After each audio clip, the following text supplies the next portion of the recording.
Good evening, welcome to ITV News. This is Tuesday night's calendar. And these are tonight's main stories.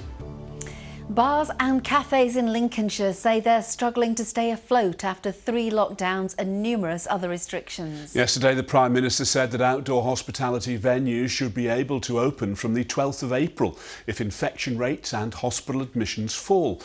Pubs, restaurants and hotels will then be allowed to open indoors on the 17th of May. But after months of being unable to trade, will venues be able to recover? Lisa Adlam has been to Horncastle in Lincolnshire to find out what business owners there think about Boris Johnson's plans. Sam Casey has been exploring the impact on Yorkshire businesses whose combined losses during the pandemic run into millions of pounds. Now, one of the ideas that's being considered for when hospitality indoors reopens in May is that of people having to show a certificate of their COVID status. Well, of course, all the roadmap out of lockdown depends on infection rates coming down as well as pressure reducing on the NHS.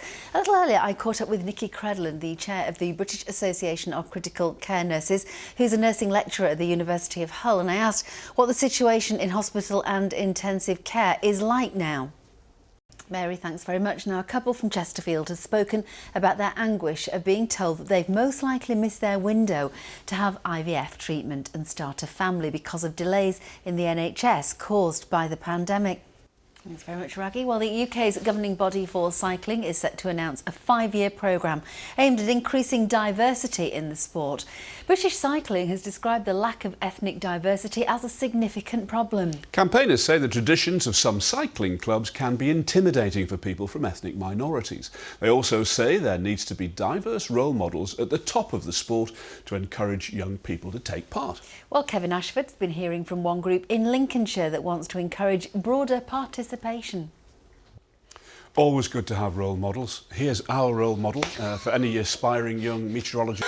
Let me ask you both, were you up at the crack of dawn this morning, specifically at 7:05? Were you even awake? No. I was awake, but I didn't notice what you're on because I want to ask you a bit of a quiz question. Oh, it's quiz time. Well, like quiz. It's quiz time. It's quiz time. Do we need music for this? No, we don't. No. What is the size of a Labrador but feels safer underwater than overground and is an expert in flood alleviation? No? Well, if you've been watching the programme earlier, you might have got a hint. Oh yeah, we told you earlier, didn't we? They're going to reintroduce beavers and they're going to be more commonly associated with North America. Of course you think that, but they're not. Native to the UK. They've been missing for 400 years at Retford. I'll tell you what, they're back now. Here's Michael Billington. Brilliant, Michael in Retford there. Can we have another quiz tomorrow night? I enjoyed that. I'll think of something tomorrow night. Oh, okay. Thanks. Here's John. Let's find out what the weather is. Nice sunny weekend. The national and international stories are coming next with Mary Nightingale. But from the whole team on Calendar, thanks very much for watching and we'll see you tomorrow night. Bye-bye for now.